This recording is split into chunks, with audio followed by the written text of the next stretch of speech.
La gauche a fait. Mais moi, tu vois, là-dessus, une des erreurs, je trouve qu'on a faites, c'est d'embarquer dans le discours opposant aux mesures sanitaires. Parce que j'ai parlé à plusieurs personnes, puis je parlais à plusieurs personnes pendant que ça arrivait, puis c'est des gens qui vivaient une vraie souffrance, une souffrance profonde d'être rejetés, d'être tous les jours.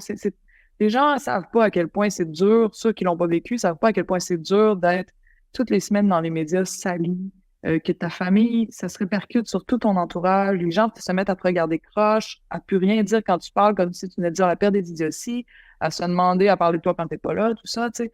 Puis cette souffrance-là, quand tu souffres, tu t'ouvres aussi à la souffrance des autres, tu sais. Fait que moi, je pense qu'on aurait pu dire, il n'aurait pas fallu embarquer dans le faites-vous vacciner, faites-vous vacciner. On avait un haut taux de vaccination au Québec, ça allait, là, ça va, là, c'est correct. Il y en a qui n'aiment pas ça, il y en a qui ont peur de ça.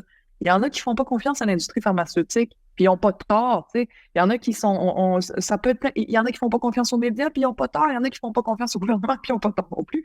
C'est correct. On a plein de monde autour de nous qui ont des pensées de toutes sortes, puis quand on défendait les musulmans, on défendait pas, on n'était pas là à dire que c'était vrai, qu'il n'y a qu'un seul prophète, qu'il n'y a qu'un seul Dieu, que Mahomet est son prophète. On défendait les musulmans contre l'ostracisation, contre la violence psychologique, contre la violence qu'ils vivaient dans toutes sortes qui étaient lâchés sur eux parce que les médias en avaient fait la saveur du mois, puis que ça va revenir. Puis, donc là, c'était la même chose